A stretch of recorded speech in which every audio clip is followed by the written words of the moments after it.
Hello guys, and welcome to Game Design Season 1, Episode 4. We're going to be talking about frames. Last episode we talked about creating an animatic. What an animatic is pretty much a sequence of stills that foreplans your actual storyboard of what you're trying to do. But what we're talking about today are frames, which takes the same premise of an animatic, but the focus is more narrowed to a specific motion of the character that you're trying to animate. So right now we're going to try to animate a jab for our character right now, of course. So this is the beginning frame of the jab. So I'm actually going to start rendering this out. And of course here we're using Data Studio 4.0 Pro, free program that's available at Data Studio website. I'm going to render this in a shell shaded format, just to give it a little bit more cartoon look. There we go. So I'm going to take this here. I'm going to simply name this 1. Yep, that's fine. I'm going to render that out. So what I've actually done is taken the liberty of rendering out the frames for his jab. And I'll show you right here in a minute. As you can see, this is the beginning frames as we just rendered out frame 1 of the jab. Let's take a look. Here we go. So right here you can see this is frame 1, frame 2, frame 3, frame 4, and it's actually a 3-frame jab because this frame right here, frame 1, will be the neutral state. We could open this simply with Windows Photo Viewer just to give you a little bit more idea of exactly what I'm talking about. Here he is in his neutral state, and as we progress forward in the frames, we will see he begins to animate to throw out his jab back to the neutral state. As I begin to tap this button more quickly here, you can see that the character is really coming to life, and I do as fast as I can. You can see here he's throwing a jab out. Jab, jab, jab, jab. All right? That's what we want. And that's what you'll actually be accomplishing with creating your animatic. And we're being more precise, more focused. And we're actually animating his jab, which are in turn called frames. So, as we look at these 4 stills here,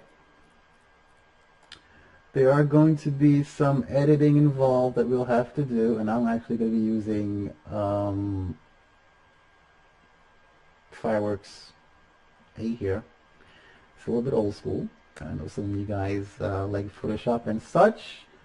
Please feel free to use whichever is more comfortable for you. I'm comfortable with Microsoft Fireworks. You do what you want. So here we are inside of Microsoft Fireworks, or any program you open up. Simply, they all have this feature by now. It's the Frames tab here. This photo 1, which is the relaxed state of his jab that we're trying to accomplish, will be on frame 1. And what I'm simply going to do here is create a new frame, which is frame 2, and I'm going to take my rendered still here, pretty much drag it onto the screen, and I'm going to do that for all of the stills I have created. Create another frame here. Great. And of course, guys, when you've rendered this out, and I'll show you here as I go to frame 1, you may need to adjust the sizes of your frames like so. So just be a little bit mindful of that, and you may want to adjust that. And also, let's maximize this here. Also, if you have, I like to use a grid. So let's show grid. It gives you a nice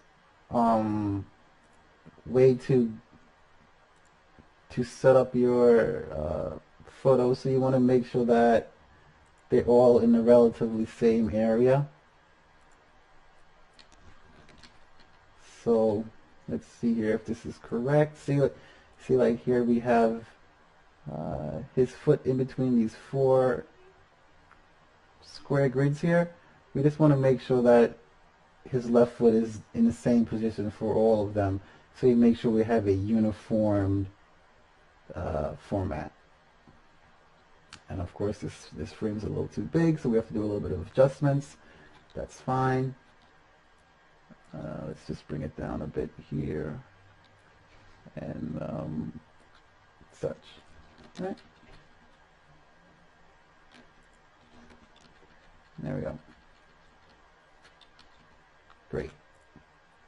Oh, a little bit more. Right. Right. So, with that said,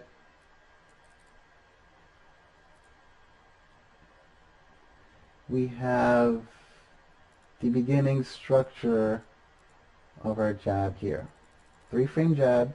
This is first frame is the neutral state, and you could adjust the timing of the jab. So let's do the play format here. Oh, it's jabbing quite quickly. You could adjust the milliseconds here to the side to something a little bit more fluid. I like to go at most of the time 180. Let's do like a 9. 14 here. I think this should be, let's see what we got here.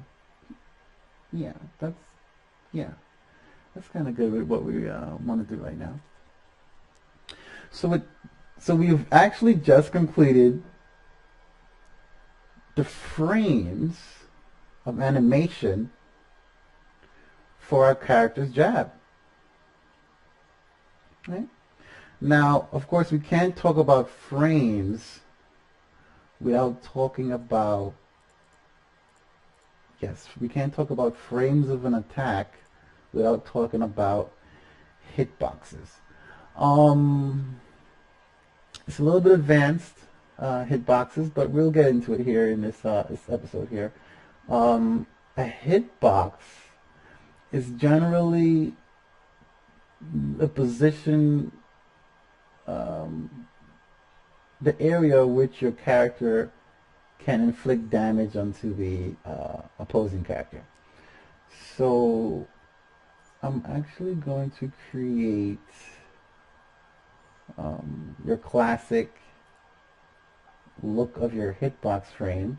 It's usually green here. And another thing with creating hitboxes, you generally don't want to create the hitbox. Let's make this a little bit more transparent. Yep. You generally don't want to create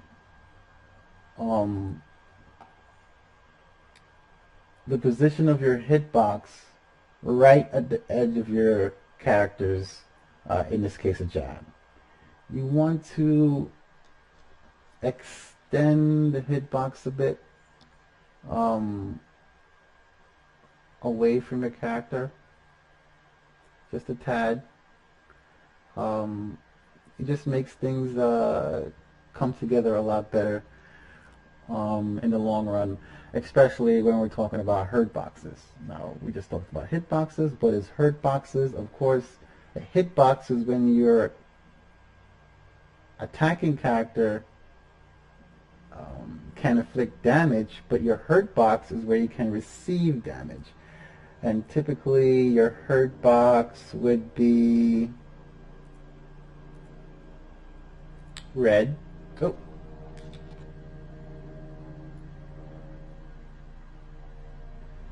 typically your hurt box will be red, and it's pretty much where your character can be hit. So it'll be most likely around here. So it's typically not at the edge of your character's hitbox. As you can see, if you played fighting games before, there are a lot of times where characters' arms would go in between each other, but they won't get hit, and of course with the legs as well. It just makes things it makes for a lot more enjoyable gameplay, which makes things a little bit more dramatic, which is why the hitbox extends a little bit further than your character's punch, and your hurt box is usually around the mid-torso area, not the legs so much, and the head, of course. And you'll notice there's a little extra part here that extends behind your character.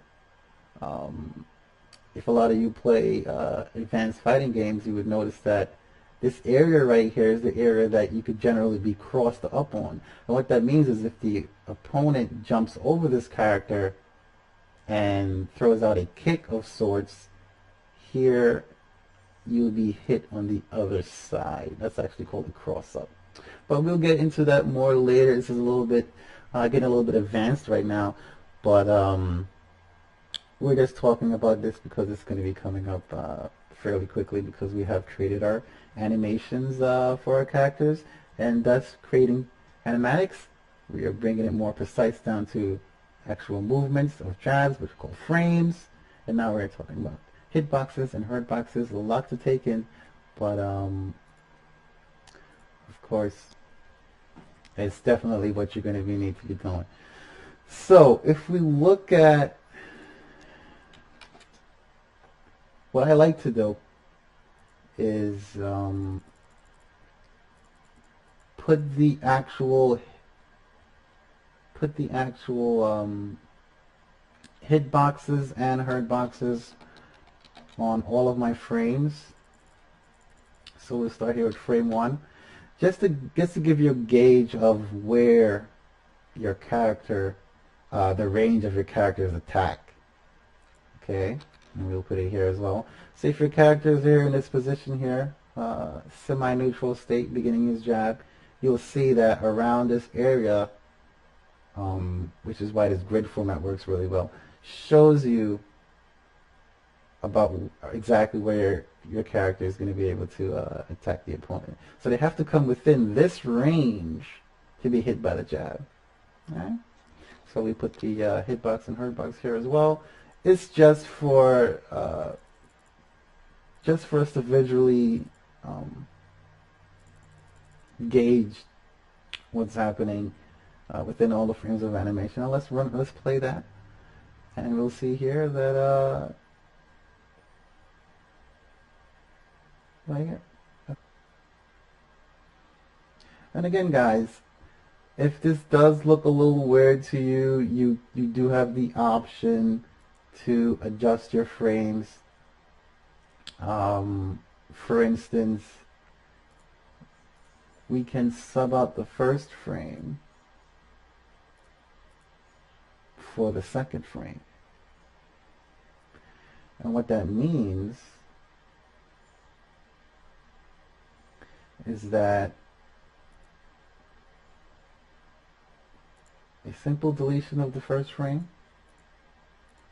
making the first frame our neutral state, and as we play that back, you'll see it's going a little quickly. It's going a little quickly here, but the premise is still the same. Here we go with our wind up for the jab, our extension of the jab, our wind down, and our neutral state. Of course, this is very easy to customize on the fly, especially when you're dealing with 3D models and not hand-drawn models.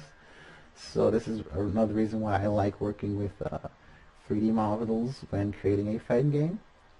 And this jab actually looks a lot better to me, and I would like to slow it down a bit. So we could probably do 16 here, 16 milliseconds that is, and see how that looks. Yeah. And I like the look of that.